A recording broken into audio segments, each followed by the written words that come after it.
मोक्षमार्गस्य नेतारं भेत्तारं कर्मभूभृतां ज्ञातारं विश्वतत्त्वानां वन्दे तद्गुणलब्धये वन्दे तद्गुणलब्धये.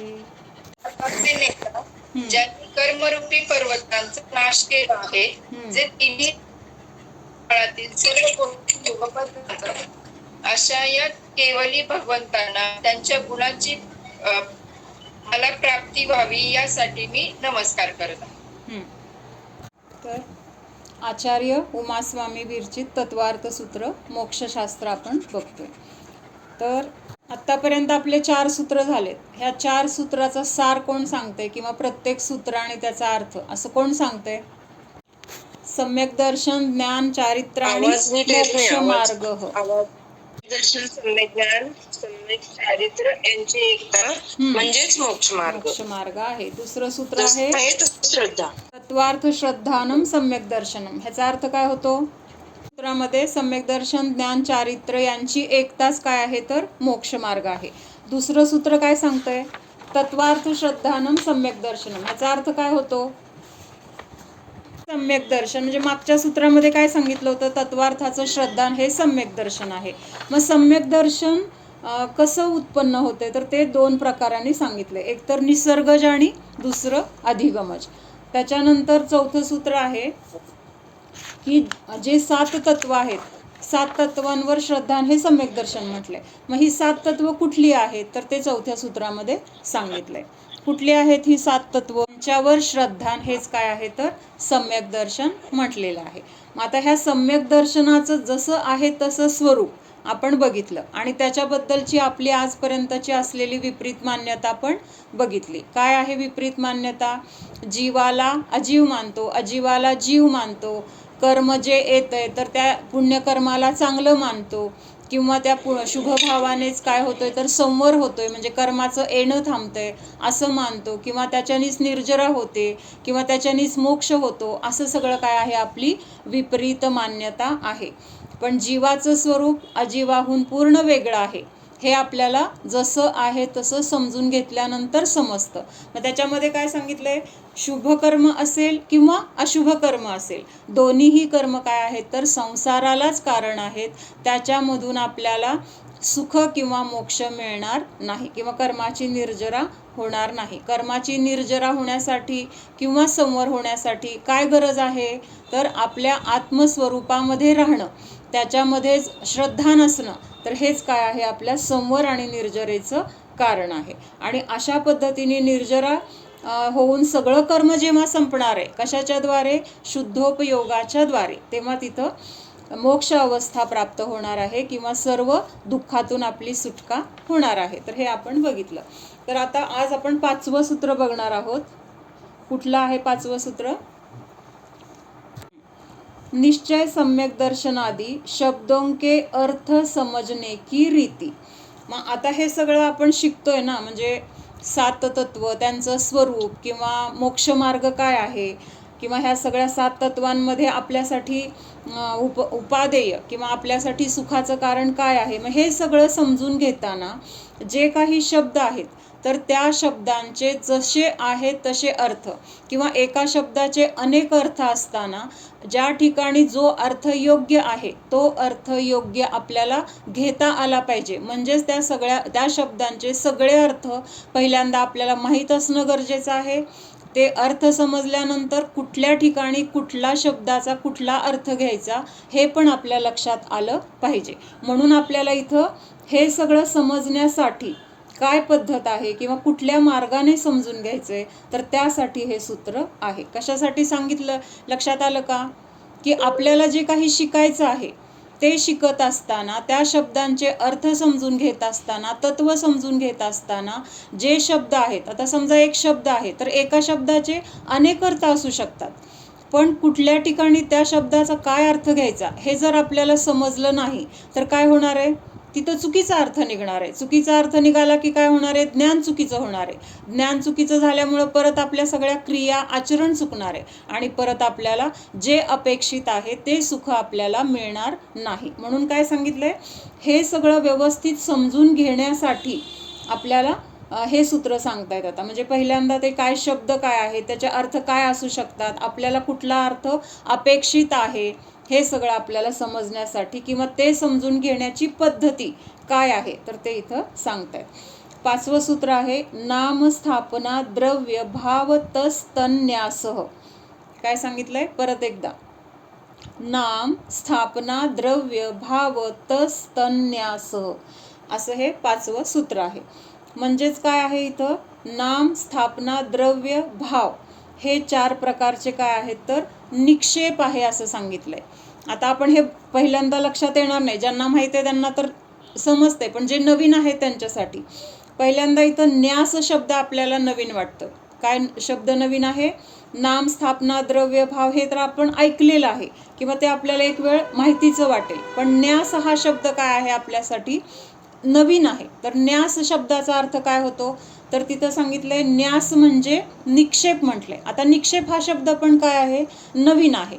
म्हणजे निक्षेपचा अर्थ न्यास किंवा न्यासचा अर्थ निक्षेप असं म्हटलं तरी आपल्याला समजणार नाही. मग निक्षेप म्हणजे काय तर एखादी जी वस्तू आहे तर त्या वस्तूमध्ये आपण अपेक्षेने, कुठल्या अपेक्षेने बघतोय किंवा तिथं त्या वस्तूला काय नाव दिलेलं आहे, त्याच्यामध्ये त्याला कुठलं नाव ठेवलेलं आहे, त्याच्यामध्ये कशाची कल्पना केलेली आहे, तिथं आपण काय समजून घेतलेलं आहे, तर ह्या गोष्टीला काय म्हटलेलं आहे? निक्षेप असं म्हटलेलं आहे. निक्षेप म्हणजे काय तर एखाद्या गोष्टीमध्ये, एखाद्या गोष्टीला ठेवणं म्हणा किंवा तशी कल्पना करणं म्हणा किंवा तसं समजून घेणं म्हणा, ह्याला निक्षेप म्हटलेलं आहे. म्हणजे आता उदाहरणार्थ पहिला इथं निक्षेप काय आहे? नामनिक्षेप. तर नामनिक्षेप म्हणजे काय? एखादी व्यक्ती आहे तर त्या व्यक्तीला बोलवण्यासाठी आपल्याला मार्ग कुठला आहे? बोलवण्यासाठी त्याला हाक मारावी लागणार आहे. मग हाक मारायची तर कुठलं तरी तिथं नाव असणं गरजेचं आहे. मग त्या व्यक्तीला आपण एखादं नाव ठेवतो. म्हणजे छोटं आता बाळ आहे, बाळाला नाव ठेवायचं कारण हेच असतं की ती त्याची ओळख आहे व्यवहारामध्ये, त्याला हाक मारण्यासाठी किंवा ओळखण्यासाठी ही व्यक्ती म्हणून. तर तिथं त्या मुलाचं काय ठेवलं जातं? नाव ठेवलं जातं. तर हे नाव ठेवणं जे आहे म्हणजे त्या मुलामध्ये त्या नावाचा तिथं आपण काय केलं? नाव ठेवलं म्हणजे काय केला? निक्षेप केला. लक्षात येते का? निक्षेप समजून, निक्षेप असा अर्थ लक्षात येत नसला तरी उदाहरणावरनं ते लक्षात येईल की त्या बाळाचं नाव ठेवायचं, त्या बाळाला हाक मारण्यासाठी, त्या बाळाला ओळखण्यासाठी, काहीतरी त्याची ओळख म्हणून आपण काय करतो? त्याला कुठलं तरी नाव ठेवतो. मग ते जे नाव ठेवणं तिथं काय केलं? त्या बाळामध्ये त्याचं ते नाव आहे अशी आपण कल्पना केली किंवा तसं आपण मानलं आणि त्या नावाने आपण त्याला बोलवायला सुरुवात केली. म्हणजेच काय म्हणतो आपण म्हणताना? त्याचं नाव महावीर ठेवलं असं म्हणतो. ठेवलं जे म्हणणं आहे ना तर त्याला काय म्हटलेलं आहे? निक्षेप म्हटलेलं आहे. साधारण लक्षात येते का? निक्षेप शब्दाचा अर्थ म्हणजे ठेवणं. किंवा आता ही मूर्ती आहे, ह्या मूर्तीमध्ये आपण महावीर भगवान आहेत असं मानलं किंवा तिथं त्या मूर्तीमध्ये तसं आपण काय केलं? ती प्राण प्रतिष्ठा केली. कुठल्या नावाने केली? महावीर भगवान आहेत, आदिनाथ भगवान आहेत, पार्श्वनाथ भगवान आहेत. मूर्ती तर दगडाची आहे, त्या मूर्तीमध्ये खरे भगवान येऊन थांबलेले नाहीत. ते तर कुठं आहेत? आता सिद्धशिलेवर विराजमान आहेत. पण आपण त्या मूर्तीमध्ये ते भगवान आहेत असं बघतोय, असं मानतोय. म्हणजे त्या मूर्तीमध्ये काय केलेलं आहे? आपण तिथं निक्षेप केलेला आहे किंवा तिथं त्या मूर्तीचं आदिनाथ भगवान म्हणून असं नाव आहे किंवा महावीर भगवान म्हणून आपण तिथं तसं बघतोय, तसं मानतोय त्या मूर्तीला, हे महावीर भगवान, हे आदिनाथ भगवान. तर हे जे मानणं आहे किंवा ते नाव तिथं ठेवणं आहे तर ते ठेवणं म्हणजे काय आहे? तर निक्षेप आहे. निक्षेप म्हणजे काय तर एक प्रकाराने तिथं कल्पना करणं, तसं मानणं. मग कदाचित ते वस्तू तिथं प्रत्यक्षात असेल किंवा नसेल, पण तिथं आपण तसं मानणं. आता मग त्याचे प्रकार जे आहेत तर त्याच्यामधून आपल्याला आणखीन व्यवस्थित खुलासा होणार आहे. मग पहिल्यांदा इथलं वाचते थोडंसं. नाम स्थापना द्रव्य और भाव से उन 7 तत्वों तथा सम्यक दर्शनादि का लोक व्यवहार होता है. आता हे पण आपल्याला अवघड वाटतंय, असं वाचल्यानंतर लक्षात येत नाही. म्हणजेच काय सांगितलंय की हे जे आपण निक्षेप बघतोय, निक्षेप म्हणजे काय, तसं मानणं किंवा त्याच्यामध्ये ते नाव आहे असं बघणं, ती व्यक्ती त्यामध्ये आहे असं मानणं, म्हणजेच तिथं ठेवणं हा त्याचं काय आहे तर शब्दशः अर्थ घेतला जातो. आणि त्याचा भाव काय आहे तर तिथं तसं मानणं. मग आपल्याला समजून काय घ्यायचंय, सात तत्व, सम्यक दर्शन, हे सगळं समजून घेत असताना हे समजण्यासाठी हे निक्षेप काय आहेत तर आपल्यासाठी गरजेचे आहेत. हे निक्षेप जर समजले तर ही सात तत्व जशीच्या तशी आपल्याला लक्षात येणार आहेत.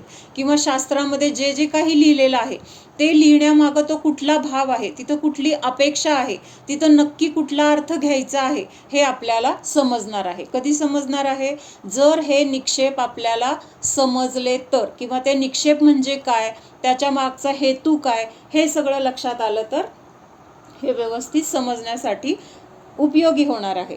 मग आता जो लोकव्यवहार चाललेला आहे, लोकव्यवहार म्हणजे आपल्या जीवनामध्ये जे जे आपल्या संयोगामध्ये आहे, घडतंय, किंवा आपल्याला व्यवहार करताना बोलावं लागतंय, करावं लागतंय, तर ते करत असताना तो व्यवहार व्यवस्थित चालण्यासाठी हे निक्षेप समजून घेणं गरजेचं आहे. म्हणजे हे निक्षेप आपल्या रोजच्या वागण्यामध्ये आहेत, व्यवहारामध्ये आहेत, फक्त त्याला ते नाव आहे किंवा ह्याचं हे नाव आहे हे आपल्याला माहीत नसतं.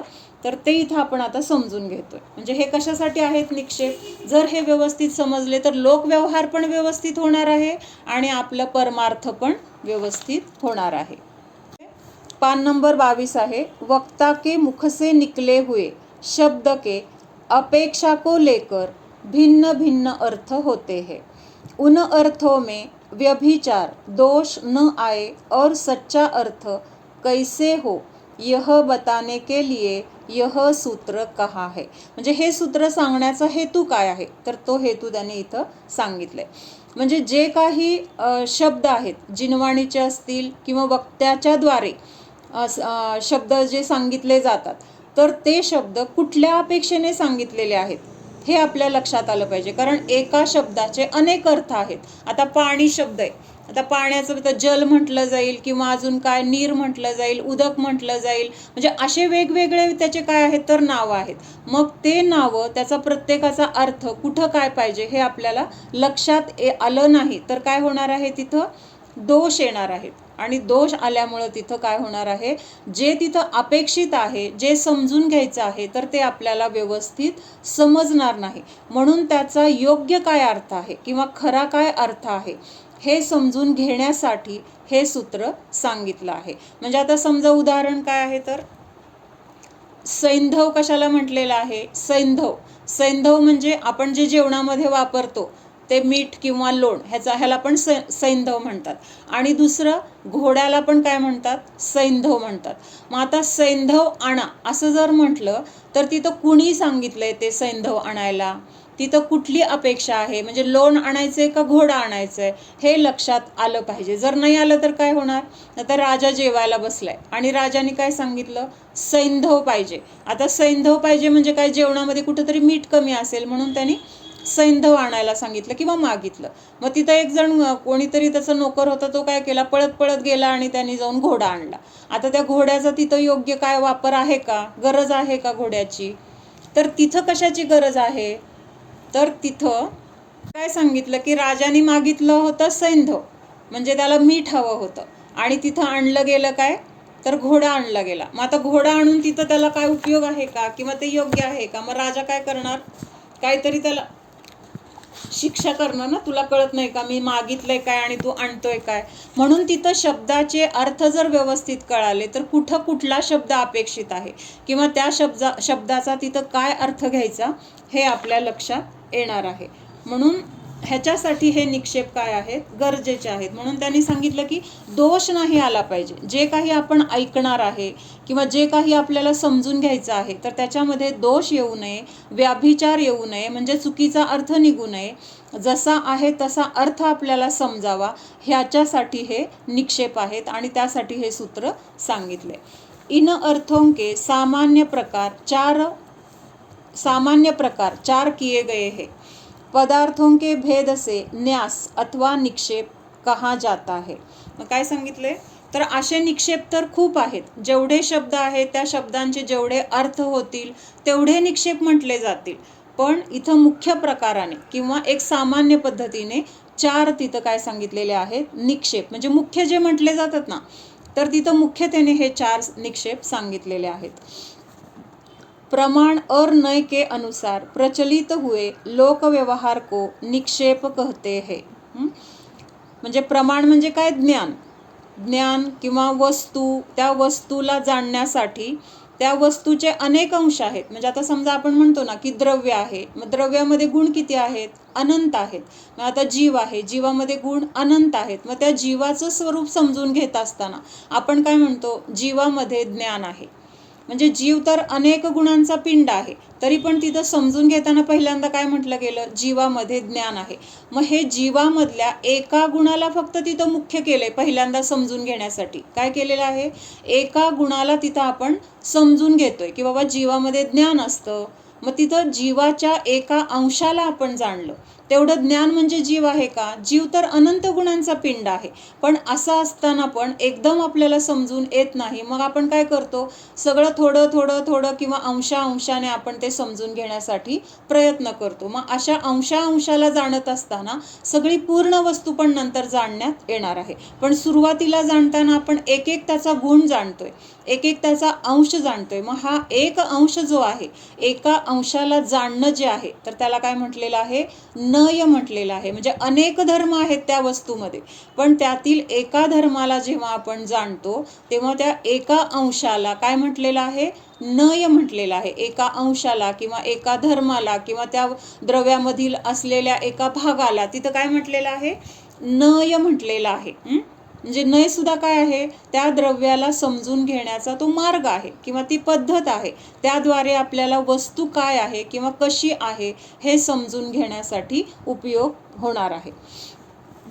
ज्ञेय पदार्थ अखंड है. ज्ञेय पदार्थ म्हणजे काय, ज्ञेय कशाला म्हटलंय सांगा, जाणण्या योग्य जी वस्तू आहे तर त्या वस्तूला काय म्हटलेलं आहे, ज्ञेय आहे. मग जी वस्तू आहे तर ती वस्तू तर कशी आहे, अखंड आहे. त्या वस्तू अशी भेद स्वरूप आहे का, नाही आहे. वस्तू तर अखंड आहे. तथापि उसे जानने पर ज्ञेय पदार्थ के जो भेद अंश पहलू किए जाते हैं उसे निक्षेप कहते हैं. पण ते जाणत असताना आपण त्या वस्तूला आत्ता बघितलं ना, ज्ञान आहे. ज्ञान समजून घेतल्यानंतर पुन्हा अजून कसा आहे आत्मा, तर सुखाचा पिंड आहे, हा दुसरा अंश झाला. त्याच्यानंतर अजून काय आहे, जीवामध्ये अनंत शक्ती आहे, हा तिसरा अंश झाला. असं अंशाने आपण त्या द्रव्याला जाणतोय. किंवा आता पुद्गल आहे, पुद्गल कसं आहे, स्पर्शवालं पुद्गल आहे, ज्याच्यामध्ये स्पर्श गुण आहे ते पुद्गल आहे. मग आता स्पर्श हा पुद्गलाचा काय आहे, एक अंश झाला. पुद्गल तर अखंड आहे, सगळ्या अनंत गुणांनी ते बनलेलं आहे. तिथं काय स्पर्शगुण वेगळा आहे, रसगुण वेगळा आहे, असं तिथं भेद नाही आहे. फक्त समजून घेण्यासाठी आपण असं अंशाने जाणतोय. तर हेच काय आहे, नय आहे किंवा निक्षेप आहे असं म्हटलेलं आहे. और उस अंश को जानने वाले ज्ञान को नय कहते हैं. मग हे जो अंश आहे त्याला आपण ज्या ज्ञानाच्या द्वारे जाणतोय, आपण जाणतोय कशाद्वारे, समोर आपल्या काहीतरी आहे तर त्याला जाणते कोण, जीव जाणतोय का, म्हणजे हे पुद्गल शरीर जाणतोय तर जीव.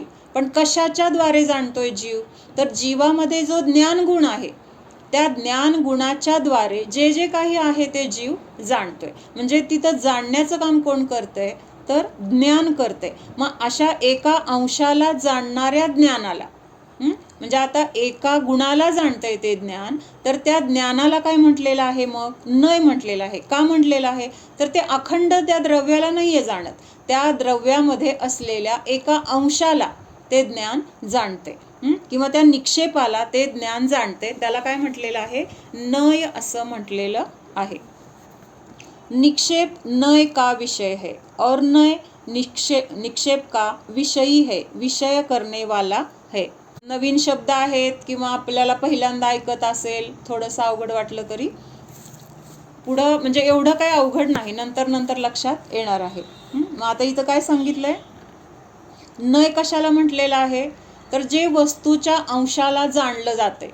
कशाच्या द्वारे जाणलं जाते, ज्ञानाच्या द्वारे जाणलं जाते. मग त्या ज्ञानाला काय म्हटलेलं आहे, नय म्हटलेलं आहे. किंवा त्या वस्तूच्या अंशाला जाणणे ह्यालाच नय असं म्हटलेलं आहे. मग हे जे नय आहे, तर नय कशाला जाणतोय? निक्षेप. निक्षेप म्हणजे त्या वस्तूचा एक ठराविक अंश म्हणा किंवा एक विभाग म्हणा, आणि त्याला नय जाणते. आणि असा नय काय आहे तर विषय. निक्षेप काय आहे तर त्या नयाचा विषय आहे. म्हणजे नय निक्षेपाला जाणतोय. म्हणजे आपण जाणतोय पुद्गलाला, मग पुद्गल हा काय झाला? विषय झाला. आणि आपण कोण झालो? आपण जाणणारे. मग जाणणाऱ्याला इथं काय शब्द आलाय? विषयी हा शब्द आलेला आहे. म्हणजे जे जाणलं जातंय, समजा आता आपल्याला अभ्यास करायचा आहे, कुठल्या विषयाचा अभ्यास करायचा आहे? इंग्लिशचा. मग इंग्लिश काय झाला? विषय झाला. आणि त्या इंग्लिशचा अभ्यास करणारा जो विद्यार्थी आहे त्याला काय म्हटलेलं आहे? विषयी. त्या विषयाचा अभ्यास जो करतो तो विषयी झाला. मग आता इथं काय आहे? निक्षेप हा नयाचा विषय आहे. म्हणजे नय काय करतोय? त्या निक्षेपाला दाखवून देतोय, किंवा निक्षेप काय आहे हे तिथं जाणलं जाते. आणि म्हणून निक्षेप काय आहे तर नयाचा विषय आहे. आणि नय काय आहे तर विषयी आहे. म्हणजे नय काय करतोय? त्या निक्षेपाला जाणतोय. ज्ञान आहे ना, त्या ज्ञानाच्या द्वारे त्या निक्षेपाला जाणलं जाते. म्हणून तिथं काय म्हटलेलं आहे? नय हा विषयी आहे आणि निक्षेप हे काय आहे तर विषय आहे. लक्षात येते का? म्हणजे इंग्लिश हा विषय आहे, इंग्लिशचा जाणणारा तो विद्यार्थी विषयी आहे. तसं इथं निक्षेप विषय आहे. आणि निक्षेपाला जे ज्ञान जाणतंय तर ते काय म्हटलेलं आहे? नय म्हटलेलं आहे. म्हणजे विषयी, म्हणजे जाणणारा. नय काय करतोय? निक्षेप म्हणजे आता समजा एखाद्या मुलाचं नाव आहे, की काय नाव आहे? समजा महावीर, आपण मगाशी बघितलं. मग ते निक्षेप म्हणजे त्या मुलाचं नाव ठेवलेलं महावीर जे आहे, तर त्याला कोण जाणतंय? नय जाणतोय. म्हणून नय हा विषयी आहे आणि निक्षेप हे काय आहे? विषय आहे. जाणण्याचं तिथं काय जे द्रव्य असेल किंवा जे तिथं वस्तू असेल तर ते म्हणजे निक्षेप म्हटलंय. आणि त्याला जे जाणलं जातंय, ज्याद्वारे जाणलं जाते, तर ते काय आहे? नय हा विषयी म्हटला जातो. ज्या वस्तूला आपण, आपल्याला असं लक्षात नाही आलं तरी तिथं आपण एखाद्या गोष्टीची कल्पना केली ना, मग तो उदाहरणाच्या द्वारे तो विषय आपल्याला लक्षात येतो. मग इंग्लिश हा विषय आहे, म्हणजे तिथं काय झालं? इंग्लिश हे निक्षेप झाला. का त्याला जाणायचंय ना, मग ते जाणणार कोण आहे? नय आहे. नय म्हणजे काय तर ज्ञान आहे. त्या ज्ञानाच्या द्वारे त्या विषयाला जाणलं जाते. म्हणजे इंग्लिश हा विषय आहे आणि जो जाणतोय तो नयाला काय म्हटलेला आहे? विषयी म्हटलेला आहे. म्हणजे विद्यार्थी इंग्लिशचा अभ्यास करतोय, मग इंग्लिश हा विषय आहे आणि तो विद्यार्थी काय झाला? विषयी झाला. ठीक आहे, पुढचं बघूया. निक्षेप के भेदों की व्याख्या. आता हे जे 4 निक्षेप आहेत, कुठले कुठले सांगितले? 4 निक्षेप मुख्यतेने: नाम, स्थापना, द्रव्य आणि भाव. तर ह्याचं थोडक्यात स्वरूप बघूया. गुण, जाति या क्रिया की अपेक्षा किए बिना किसी का यथेच्छ नाम रख लेना सो नाम निक्षेप है. म्हणजे आता नाव ठेवायचं एखाद्याचं, मग ते नाव ठेवत असताना त्यामध्ये ते गुण आहेत का, त्याच जातीचा तो आहे का, किंवा त्या व्यक्तीची क्रिया तशी आहे का, असं कुठलाही विषय तिथं न घेता किंवा अशा कुठल्याही गोष्टीची अपेक्षा न करता आपल्याला वाटेल ते नाम तिथं ठेवणे. यथेच्छ म्हणजे काय? आपल्या इच्छेप्रमाणे तिथं नाव ठेवणं, त्याला काय म्हटलेलं आहे? नाम निक्षेप म्हटलेलं आहे. जैसे किसी का नाम जिनदत्त रखा किंतु वह, जिनदत्ताचा अर्थ काय होतो तसा बघायला गेले तर मग जिनदत्त म्हणजे जिनांनी दिलेला, दत्त म्हणजे देणे. मग जिन म्हणजे काय? भगवान. भगवंतांनी दिल्यानंतर त्याचं नाव जिनदत्त ठेवलं तर ते काय म्हटलं जाईल? भगवंतांनी दिलं, मग बरोबर आहे म्हणून तसं नाव ठेवलं. पण तिथं भगवंतांनी दिलेलं नसताना पण तिथं ती अपेक्षा न करता आपल्याला वाटलं म्हणून आपण त्याचं नाव जिनदत्त ठेवलं. तर ह्याला काय म्हटलंय? यथेच्छ म्हणजे आपल्याला वाटेल तसं आपल्या इच्छेप्रमाणे, कुठलीही तिथं इच्छा हे अपेक्षा न ठेवता. जैसे किसी का नाम जिनदत्त रखा किंतु वह जिनदेव के द्वारा दिया हुआ नहीं है, तथापि लोक व्यवहार पहचानने के लिए उसका जिनदत्त नाम रखा गया है. एकमात्र वस्तु की पहचान के लिए उसकी जो संज्ञा रख ली जाती है उसे नाम निक्षेप कहते हैं. म्हणजे आता हे कशासाठी नाव ठेवलं जातं तर एक व्यवहारात बोलवण्यासाठी, त्याची ती ओळख असते. नाव हे त्याचं काय झालं? ओळखण्याचं त्याचं एक चिन्ह म्हणा किंवा ती एक रीत म्हणा, हे लोकव्यवहार चालण्यासाठी ते गरजेचं आहे म्हणा, ह्यासाठी काय केलं जातं, ते नाव तिथं ठेवलं जातं. मग ते नाव ठेवत असताना त्यामध्ये ते गुण आहेत का, किंवा जसं नाव आहे तशी ती व्यक्ती आहे का, तशा क्रिया त्या व्यक्तीकडून केल्या जातात का, अशी कुठलीही अपेक्षा तिथं असत नाही. तर आपल्याला आवडेल ते, आपल्याला इच्छा होईल ते नाव आपण तिथं ठेवलं म्हणजे ह्याला फक्त काय नाम मात्र आहे, त्याच्यामध्ये ते गुण तर काहीच नसतात. म्हणजे असतील पण नसतील पण आहेत म्हणून ते नाव ठेवलंय असं होऊ शकत नाही. आता उदाहरणार्थ महावीर हे नाव ठेवलं. महावीर हे नाव ठेवल्यानंतर ते खरंच महावीर भगवान आहेत का, नाहीत. म्हणजे महावीर भगवानांचं जीवद्रव्य वेगळं आहे आणि ह्या व्यक्तीचं जीवद्रव्य वेगळं आहे. म्हणजे ते महावीरांचं जीव हा नाही आहे, पण नाव ठेवलंय त्यांचं, म्हणून तिथं महावीर हे फक्त नावापुरतं झालं. प्रत्यक्षात महावीर भगवान तिथं नाहीत. किंवा महावीर भगवंतांचे जे गुण आहेत, त्यांनी जे गुण प्रकट केलेले आहेत ते गुण त्या व्यक्तीमध्ये नाहीत. किंवा महावीर भगवंतांनी ज्या क्रिया केल्या म्हणजे काय केलं, त्यांनी दीक्षा घेतली किंवा महाव्रताला धारण केलं, तपश्चरण केलं, आत्मसाधनेमध्ये रत राहिले, ह्यातला कुठलाही गुण त्या महावीर नाव ठेवलेल्या व्यक्तीमध्ये नाही. म्हणजे ना महावीरांचं द्रव्य आहे, म्हणजे महावीरांचा जीव आहे तिथं नाही, महावीरांचे गुण आहेत तिथं नाही, महावीरांनी ज्या क्रिया केल्या तिथं त्या आहेत का, नाही. म्हणजे कुठल्याही अपेक्षेने महावीरांशी त्याची बरोबरी किंवा तिथं साधर्म्य नाही. तरी सुद्धा फक्त व्यवहार चालण्यासाठी आपल्याला आवडतं म्हणून किंवा महावीर भगवंतावर आपली भक्ती आहे, मग त्यांचं नाव आपल्या तोंडातून सारखं घेतलं जाईल असं काहीतरी म्हणून आपण त्या व्यक्तीचं ते नाव ठेवलं जातं. तर त्याला काय म्हटलेलं आहे, नाम निक्षेप असं म्हटलेलं आहे. त्याच्यानंतर स्थापना निक्षेप, किसी अनुपस्थित. हे नाम निक्षेपचं लक्षात आलं का सगळ्यांच्या, हे सोपं आहे, लगेच लक्षात येते. त्या व्यक्तीमध्ये ना गुण आहेत, ना ती व्यक्ती तशी आहे कुणाचं नाव ठेवलंय त्यांच्यासारखी, ना त्याच्यामध्ये तशा क्रिया दिसतात. फक्त ओळखण्याची खूण म्हणून आपण ते नाव तिथं ठेवलेलं आहे. म्हणजे फक्त नावाने आहे तसं, अंतरंगातून नाही किंवा क्रियेतून गुणातून नाही. स्थापना निक्षेप, किसी अनुपस्थित अविद्यमान वस्तु का किसी दूसरी उपस्थित वस्तु में संबंध या मनोभावना को जोड़कर आरोप कर देना कि यह वही है, सो ऐसी भावना को स्थापना कहा जाता है. काय सांगितलं, एखादी वस्तू तिथं नाही आता आणि ती वस्तू नसताना किंवा त्या वस्तूची तिथं अनुपस्थिती असताना, म्हणजेच त्या वस्तू तिथं गैरहजर असताना तिथं काय केलं जातं की जे तिथं काही हजर आहे तर त्याच्यामध्ये नसलेल्या गोष्टीची आपण काय करतो, कल्पना करतो किंवा तिथं ते आहे असं आपण समजतो, त्याच्यामध्ये तसा निक्षेप करतो. काय करतो, तिथं तसं मानतो. तर ह्या मानण्याला काय म्हटलेलं आहे, स्थापना निक्षेप असं म्हटलेलं आहे. जहाँ ऐसा आरोप होता है वहाँ जीवों के ऐसी मनोभावना होने लगती है कि यह वही है. आता स्थापना निक्षेप मुख्यतेने आपल्याला काय लक्षात येतो, मुख्यतेने म्हणजे आपण भगवंतांची जी मूर्ती आहे तर ती काय आहे, स्थापना निक्षेप आहे. प्रत्यक्षात भगवान हजर आहेत का आता भगवंतांचा तर काय आहे, विरह आहे. म्हणजे पंचम काळामध्ये कुठंही समवसरण नाही आहे इथं, किंवा कुणाला केवल ज्ञान झालेलं नाही, त्यामुळं भगवंतांचा इथं काय आहे, आता आपल्याला विरह आहे. मग आपल्याला भगवंत हे आपल्यासाठी काय आहेत, तर मोक्ष मार्गामध्ये किंवा जाण्यासाठी आपल्यासाठी ते आदर्श आहेत, किंवा त्यांनी जसं केलं तसं आपल्याला करायचं आहे. मग ह्यासाठी आपल्याला भगवान समोर असणं हे काय आहे, गरजेचं आहे. पण प्रत्यक्षात आता समोसरण नसल्यामुळं, भगवान नसल्यामुळं आपण काय करतोय, ती आपली उणीव भरून काढण्यासाठी इथं आपण दगडाच्या मूर्तीमध्ये काय करतोय, प्राणप्रतिष्ठा, म्हणजे त्या भगवंतांची त्या मूर्तीमध्ये आपण कल्पना करतोय की इथं पार्श्वनाथ भगवान आहेत, इथं आदिनाथ भगवान आहेत. प्रत्यक्षात तिथं सिद्धशिलेवरून येऊन त्या मूर्तीमध्ये थांबणार आहेत का भगवान, आपण तसं म्हटलं म्हणून नाही, ते तर तिथं त्यांच्या आनंदामध्ये सिद्धशिलेवर विराजमान आहेत.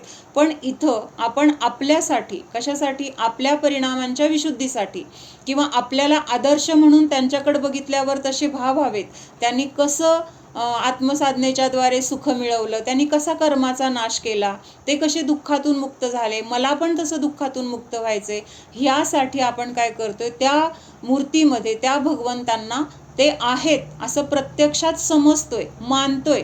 तिथं भगवान आहेत असं समजून त्यांचा विनय करतोय, त्यांची पूजा करतोय, प्रत्यक्षात भगवानच आहेत असं समजून आपल्याकडून काय होतंय, तिथं भक्तिभावाने त्यांची आराधना केली जाते. मग हे जी स्थापना केली जाते किंवा त्याच्या मूर्तीमध्ये भगवंतांना जे काही आपण समजतोय, तर त्याला काय म्हटलेलं आहे, स्थापना निक्षेप असं म्हटलेलं आहे.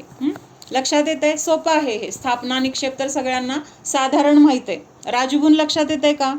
स्थापना निक्षेप आहे ना, तर त्याचे पण 2 प्रकार केलेले आहेत. काय प्रकार आहेत? तदाकार स्थापना आणि अतदाकार स्थापना. हा, तर तदाकार म्हणजे काय? जसे भगवान होते तशीच मूर्ती बनवली. म्हणजे समजा आता ते खड्गासनामध्ये मोक्षाला गेले, तर ती खड्गासनामधलीच मूर्ती, म्हणजे आता बाहुबली भगवान कुठल्या आसनामधून मोक्षाला गेलेले आहेत? खड्गासन. खड्गासन म्हणजे उभारलेली अवस्था. तर उभारलेल्या अवस्थेमधून त्यांना केवल ज्ञानाची प्राप्ती झाली आणि त्याच अवस्थेमधून त्यांचा मोक्ष झाला. म्हणून बाहुबली भगवंतांची मूर्ती कुठंही बघा कशी आहे, उभारलेल्या अवस्थेमध्ये, म्हणजेच खड्गासनामध्ये असते. मग जसे भगवान होते प्रत्यक्षात असताना, उभारलेल्या अवस्थेमध्ये त्यांनी साधना केली, त्या अवस्थेमध्ये केवल ज्ञान झालं, मग तशीच स्थापना केली, तर त्याला काय म्हटलं? तदाकार. तदाकार म्हणजे तद आकार. तद म्हणजे जसा होता तसाच आकार आपण तिथं बनवलेला आहे. म्हणजे जसे भगवान ज्या अवस्थेमध्ये होते तीच अवस्था त्या मूर्तीमध्ये पण तिथं दिसते आपल्याला, किंवा तशीच ती मूर्ती बनवलेली आहे. मग त्याला काय म्हटलंय? तदाकार. तद आकार म्हणजे त्याच आकाराची ती मूर्ती असणं. म्हणजे जसे भगवान दिसत होते तसे, त्यांच्या अंगावर वेल चढली होती तशीच मूर्ती पण दिसते, म्हणजे सेम टू सेम तसं बनवलं, तर त्याला काय म्हटलं? तदाकार स्थापना. आणि अतदाकार म्हणजे काय? तसं प्रत्यक्षात ती मूर्ती नाहीये किंवा तिथं तसं द्रव्य नाहीये, तर त्यावेळेस तिथं कुठल्या तरी दुसऱ्या वस्तूमध्ये त्या व्यक्तीची किंवा त्या मूर्तीची तशी कल्पना करणं किंवा तसं तिथं मानणं, तर हे काय आहे? अतदाकार. म्हणजे जसं होतं तसं नाही, तरी पण त्याच्यामध्ये तशी स्थापना मानली किंवा स्थापना केली, तर त्याला काय म्हटलंय? अतदाकार. अतदाकार म्हणजे जसं होतं तसं नाही. तशी मूर्ती होती तशीच मूर्ती, म्हणजे जसं प्रत्यक्षात ती व्यक्ती होती, तर त्या व्यक्तीप्रमाणेच नंतर ती मूर्ती बनवली. आता गांधीजींचा पुतळा आहे, मग गांधीजींचा जो पुतळा आहे त्या पुतळ्याकडून आपल्याला हे बघितल्यावर हे लक्षात येतं की नाही, प्रत्यक्षात गांधीजी असेच होते. म्हणजे त्या कुठंतरी फोटो बघितलेला असतो त्यांचा, आणि जसे ते होते तशीच ती मूर्ती बनवलेली आहे. म्हणजे त्यांचं ते धोतर फक्त, किंवा ते काठी हातामध्ये, डोळ्यावर ज्या गोल आकाराचा चष्मा, म्हणजे जसं ते प्रत्यक्षात होते तशीच त्यांची आता काय केली जाते? मूर्ती दिसते, किंवा असं त्यांचे पुतळे बनवलेले असतात. मग हे पुतळे वगैरे हे काय आहेत? तदाकार स्थापना म्हटली जाईल. म्हणजे ती व्यक्ती जशी होती त्या व्यक्तीच्या स्वरूपाचीच मूर्ती बनवलेली असते, आणि त्या मूर्तीला आपण ती व्यक्ती आहे असं मानतो. 2 गोष्टी आहेत. जशी व्यक्ती होती तशी मूर्ती बनवली, आणि आता त्या मूर्तीला ती व्यक्ती आहे असं आपण मानतो. प्रत्यक्षात तिथं जिवंत आहेत का आता ते महात्मा गांधी? नाही आहेत, पण त्यांची मूर्ती म्हणजे ते आहेत असं आपण मानतो. तर त्याला काय म्हटलेलं आहे? स्थापना निक्षेप. म्हणजे मंदिरामध्ये ज्या ज्या मूर्ती किंवा स्थापना केली जाते, तर तिथं ते भगवान जसे होते तर त्या अवस्थेला समजून, किंवा ती अवस्था अशी होती म्हणून ती तशी मूर्ती बनवलेली असते, आणि त्याच्यामध्ये आपण तिथं प्रत्यक्षात भगवान आहेत असं आपण मानतो. ते आहेत असं मानल्यामुळं आपल्याला तिथं काय होतं? आपल्याकडून विनय, भक्तिभाव, पूजा जे जे काही केलं जातं, तर ते प्रत्यक्षात तिथं भगवान आहेत विराजमान असं समजून केलं जातं. ह्याला काय म्हटलेलं आहे? स्थापना निक्षेप. हे तदाकार स्थापना निक्षेप. तदाकारचा अर्थ काय होतो? तद आकार. तद म्हणजे त्याच स्वरूपाचा आकार, जसे ते होते अगदी तसाच आकार त्या मूर्तीचा बनवलेला आहे. तदाकारमध्ये काय आहे? ती मूर्ती जशी होती तशी नाही आता. म्हणजे अतदाकार म्हणजे त्या मूर्तीप्रमाणे नाही आहे, किंवा ती व्यक्ती तिथं होती तशी तिथं आपण कल्पना न करता जे समोर आहे त्याच्यामध्ये त्या व्यक्तीला मानणं. म्हणजे आता लहानपणी आपण खेळ करायचो की नाही, काहीतरी दगडं वगैरे गोळा करायची, झाडाची पानं आणायची, म्हणायचं काय हे लाडू आहे, हे ताट आहे, ह्याच्यामध्ये काय चणे आहेत, ह्याच्यामध्ये काय गुळ आहे, लाडू आहे. आपण कशाचं करायचो? दगड, माती, जे जे काय. मग तिथं खरं होतं का ते? प्रत्यक्षात तिथं आणून केलेलं असायचं का? नाही. तर त्या मातीमध्ये, त्या दगडांमध्ये, त्या पानांमध्ये आपण काय केलंय? स्थापना केली. कशाची केली आहे? तर ही काय दशमी आहे, ही काय पुरी आहे, हा काय लाडू आहे, हे काय अजून वाटी आहे, जे जे काय असेल ते. मग ती कशी स्थापना झाली? अतदाकार. मग त्या दशमीच्या आकाराची आहे का तिथं कुठली गोष्ट?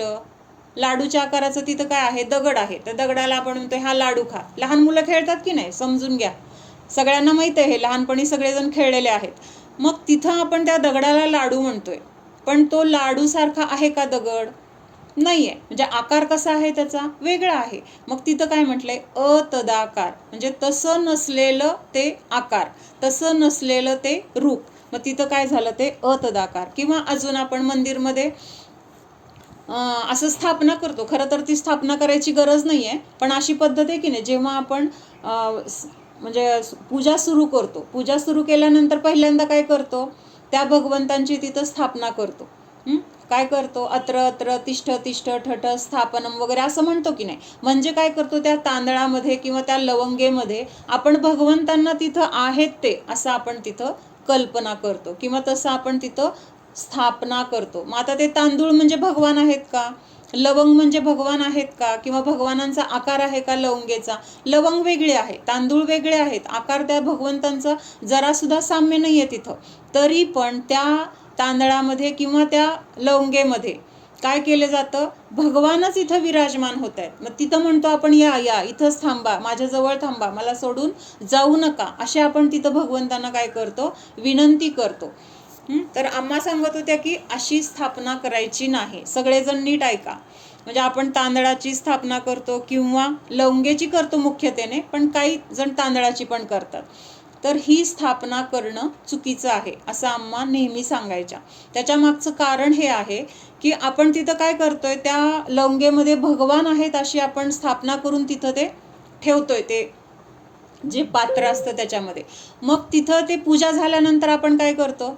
ते सगळे उचलतो आणि त्या डब्यामध्ये किंवा कुठं जिथं निर्माल्य असेल तिथं टाकतो. म्हणजे तिथं ज्या तांदळामध्ये किंवा ज्या लवंगेमध्ये आपण भगवंतांची स्थापना केली होती म्हणजे तिथं भगवान आहेत असं आपण मानलं होतं, त्यांची तिथं पूजा केली होती, त्यांना उचललं आणि कुठं टाकलं आपण? त्या म्हणजे निर्माल्याच्या डब्यामध्ये टाकलं. म्हणून तिथं अशी स्थापना करायची नाही असं आम्हा सांगायच्या. सगळ्यांनी हे लक्षात घ्या. तसं टाकणं म्हणजे काय आहे? तर तो अविनय आहे. मग ते समजा तांदूळ वापरले, कुठं वापरले गेले, तेच शिजवले गेले, तेच खाल्ले गेले, म्हणजे जे लोक खातात ते इतर लोकांना आपण देणार, त्यांच्याकडून ते पायदळी पडले, तुडवले गेले, तर हे सगळं एक विचारू का? आपण हे म्हणतो ना की तुम्ही कशासाठी आहे? जरी आपण विसर्जन म्हणजे आपण त्यांना या या या म्हटलं आणि आता आमचं काम झालंय जावा जावा जावा म्हटलं, म्हणजे हे पण काय वाटतं? तर चुकीचं वाटतं. आणि दुसरी गोष्ट, जरी आपण त्या म्हणजे कल्पना तर आपण केली होती तांदळामध्ये किंवा तिथं त्या लवंगेमध्ये, पण प्रत्यक्षात भगवान आहेत ना समोर मंदिरामध्ये विराजमान आहेत ना, मग तिथं वेगळी स्थापना करायची गरज नाही असं पण आम्हा सांगत होत्या. म्हणजे हेतू हेच सांगायचे की जरी आपण तिथं विसर्जन केलं तरी त्या तांदळामध्ये ते परंपरेने केलं जातं, पण जर आपल्याला त्याच्यामध्ये काही दोष लक्षात येतो, काय करायचं? हा, मंदिरमध्ये आपण पूजा करत असेल तर तिथं समोर मूर्ती आहे, ती मूर्तीच आपली स्थापना, म्हणजे तिथंच आपण त्या भगवंतांना म्हणजे आहेतच भगवान तिथं, आणि मग तिथं आव्हान किंवा स्थापन कुठं करायचंय? आपल्या हृदयामध्ये.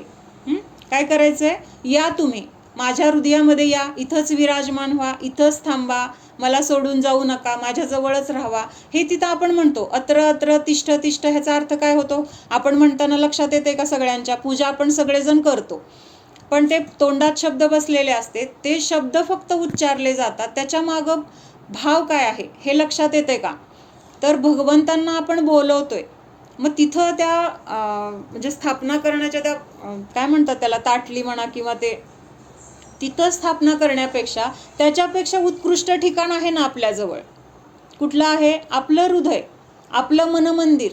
तर त्या हृदयाच्या तिथे सिंहासनावर भगवंतांना आपण बोलवतोय, या इथं विराजमान व्हा, इथंच थांबा, आपल्याकडे भगवान आले, ह्याच्यापेक्षा मोठी गोष्ट कुठली आहे?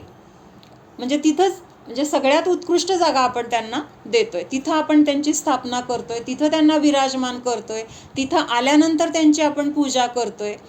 तर हे सगळं आम्हा सांगत होत्या बरं का, म्हणजे ते मला आठवतंय ते मी सांगते तुम्हाला, की आम्हा आवर्जून सांगत होत्या की असं द्रव्यामध्ये स्थापना करू नका. त्या द्रव्याला आपल्याकडून कुठे पडलं गेलं काय गेलं तर त्याचा तिथं अविनय होतो, लोकांकडून ते तुडवलं गेलं तर त्याचा दोष आपल्याला लागतो. मग हे सगळं होऊ नये, मग त्यापेक्षा आपल्या हृदयामध्ये भगवंतांना बोलवा, तिथं त्यांची स्थापना करा, तेव्हा पूजा करा. म्हणजे समोर तर आहेत भगवान मंदिरामध्ये, तरी पण तिथं आव्हानं करताना त्यांना आपल्या हृदयात म्हणजे मंदिरामध्ये, मनमंदिरामध्ये बोलवा, तिथं त्यांची स्थापना करा असं सांगत होत्या. तर ही काय आहे, म्हणजे आपण स्थापना काढायचं, स्वस्तिक काढून तिथं परत वरती आपण जे जे काही करतो सिद्धशिला वगैरे सगळं काढायचं.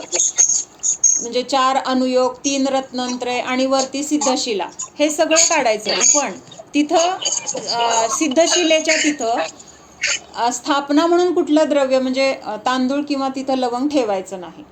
तिथं ते काढून तिथं म्हणजे जे काही पद्धत आहे त्या पद्धतीने तिथं मांडणी करायची आहे, पण तिथं स्थापना मात्र आपल्या मनामध्ये करायची आहे.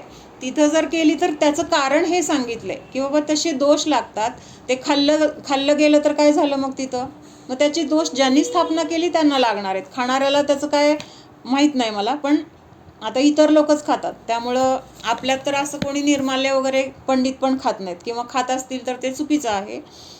त्यामुळं त्याच्यामध्ये स्थापना करायचं नाही एवढं लक्षात घ्या, किंवा त्याच्या मागचं कारण समजून घ्या. मग ह्याला काय म्हणायचं, समजून घेण्यासाठी हा विषय निघाला की अतदाकार किंवा अजून दुसरं एक आहे की बुद्धिबळ खेळला जातो की नाही, बुद्धिबळामध्ये हत्ती आहे, तिथं उंट आहे, राजा आहे, वजीर आहे, प्यादे आहेत. मग हे सगळे त्या आकाराचे असतात का, राजासारखा राजा आहे का, किंवा तिथं तो वजीर आहे तो वजिराच्या आकाराचा म्हणा, किंवा त्याचं ते तसं रूप वगैरे आहे का, काही नाही आहे. किंवा घोड्याचा आकाराचा आहे का, त्या एका लाकडाच्या कुठल्या तरी ह्याच्यामध्ये ती कल्पना केली की बाबा हा वजीर आहे, हा राजा आहे, हे कोण आहे, प्याद आहे, घोडा आहे, उंट आहे. मग ह्याला काय म्हणायचं आहे, अतदाकार स्थापना. म्हणजे त्याच्यामध्ये आपण तो राजा वगैरे तर मानतोय, म्हणजे त्याला तिथं राजा असं आपण स्थापना तर केली आहे, पण तो राजाच्या आकाराचा नसल्यामुळं त्याला तिथं काय म्हटलेलं आहे, अतदाकार स्थापना म्हटलेलं आहे. सदृशता को स्थापना निक्षेप का कारण नहीं मान लेना चाहिए. उसका कारण तो केवल मनोभावना ही है. जन समुदाय की यह मानसिक भावना जहाँ होती है वहाँ स्थापना निक्षेप समझना चाहिए. वीतराग प्रतिमा को देखकर बहुत से जीवों के भगवान और उनकी वीतरागता की मनोभावना होती है, इसलिए वह स्थापना निक्षेप है. म्हणजे हे स्थापना निक्षेपाचं हे महत्त्व आहे की तिथं आपण भगवंतांना पाहिल्यानंतर काय होतंय, भगवान कसे आहेत, वीतराग आहेत. मग ती वीतरागता किती छान आहे. मग माझ्याजवळ ती वीतरागता नाही आहे. माझ्याजवळ काय आहे, भगवंतांजवळ जे नाही ते माझ्याजवळ आहे. काय नाही आहे भगवंतांजवळ, कशाय नाही आहेत, रागद्वेष नाही आहेत, आणि ते माझ्याजवळ आहेत, आणि त्यामुळं ती वीतरागता माझ्याकडं नाही. तर मग मला पण अशी वीतरागता प्राप्त करायची आहे, मला पण अशी शांती पाहिजे आहे, असं आपल्याला तिथं भगवंतांच्या मूर्तीकडे बघून भाव होतात. म्हणून तिथं काय आहे, हा स्थापना निक्षेप महत्त्वाचा आहे, किंवा त्याच्यामुळं आपले परिणाम काय होणार आहेत, चांगले होणार आहेत. आता खाली टीप दिलेली आहे, नाम निक्षेप और स्थापना निक्षेप में यह अंतर है कि नाम निक्षेप में पूज्य अपूज्य का व्यवहार नहीं होता और स्थापना निक्षेप में यह व्यवहार होता है. म्हणजे आपण बघितलं होतं, नाव काय पण कुणाचं पण काही नाव ठेवलं जातं, मग त्याच्यामध्ये ते गुण नाही आहेत. आता महावीर नाव ठेवलं म्हणून महावीर भगवंतांची जशी पूजा करतो तशी त्या मुलाची करणार का, नाहीये. म्हणजे महावीर भगवान पूज्य आहेत म्हणून तो मुलगा पूज्य नाही. म्हणजे तिथं पूज्य किंवा अपूज्य असं काय तिथं फरक नाही. तो एक सर्वसाधारण मुलगा आहे आणि त्याचं नाव फक्त काय केलेलं आहे, महावीर भगवंतांचं ठेवलेलं आहे. म्हणजे तिथं पूजा वगैरे करण्याचं किंवा तो सन्मान देण्याचं तिथं विषयच येत नाही. परंतु स्थापना निक्षेपमध्ये काय होतंय, तिथं पूज्यपणाचा व्यवहार आहे, कारण त्या स्थापनेमध्ये तिथं भगवंतांना आपण काय केलेलं आहे, ठेवलंय. म्हणजे आपल्या मान्यतेमध्ये तसं मानलेलं आहे की हे भगवान आहेत, हे वीतरागी आहेत, हे काय आहेत, कर्माने रहित झालेले आहेत, हे मोक्षाला प्राप्त झालेले आहेत. म्हणजे असं आपण तिथं काय करतोय, त्या कल्पनेने तिथं आपण तसं बघतोय, तसं मानतोय, आणि त्यामुळं तिथं काय आहे, पूज्यपणाचा भाव आहे. लक्षात येते का. स्थापना निक्षेपमध्ये पूज्यपणा आहे. किंवा आता महात्मा गांधींचा पुतळा बघितला, शिवाजी महाराजांचा पुतळा बघितला, तरी पण आपल्याला तिथं असं वाटतं की नाही ह्यांनी किती केलं, म्हणजे स्वराज्य मिळवण्यासाठी शिवाजी महाराजांनी पण किती काय काय केलं, महात्मा गांधींनी पण किती तुरुंगवास म्हणा किंवा किती सगळं अन्याय सहन केला. म्हणजे हे सगळं त्यांच्याकडे बघितल्यानंतर आपल्याला तिथं त्यांच्याबद्दल एक पूज्यपणाची भावना येते. म्हणजेच त्या मूर्तीमध्ये काय आहे, पूज्यपणाचा भाव असतो. म्हणजे स्थापना निक्षेप हा काय आहे, तर पूज्यपणाचा व्यवहार तिथं केला जातो. चढवतो पण दीप चढवत नाही, तर त्याऐवजी आपण त्या दीपाची स्थापना असं म्हणताय खोबऱ्याच्या तुकड्यामध्ये. बरोबर बरोबर. आलं लक्षात. असं आता चढवतात ना. हो. तर हा भाव मनात ठेवून, म्हणजे हे पण स्थापना निक्षेपण मध्येच येतं. स्थापना धूप निक्षेप म्हणजे लवंग चढवणं. बरोबर. हो. किंवा आपण म्हणताना अनेक फळांची नावं घेतो आणि आपण फक्त बदाम चढवतो, म्हणजे असं. तर ते बरोबर आहे तुम्ही म्हणता तसं, त्याच्यामध्ये ती कल्पना करतो आपण. निज सावधान जाणा, हा मी शुद्ध जीव आहे, जाणणारा आहे, मात्र जाणत आहे.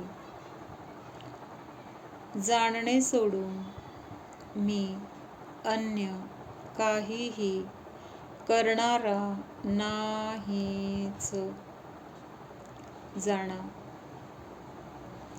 स्वतःच्या शुद्ध स्वरूपाला जाणा. हा मी अनादि अनंत शुद्ध जीवच आहे, शुद्ध द्रव्यच आहे. हा मी एकटाच आहे. या तीन लोकांमध्ये माझे कोणी नाही, मी देखील कोणाचा नाहीच. आपण एकटेच येतो, जातानाही एकटेच जातो. स्वतःच्या एकत्व स्वरूपाला जाणा. एकत्वामध्येच सुख आहे, आनंद आहे.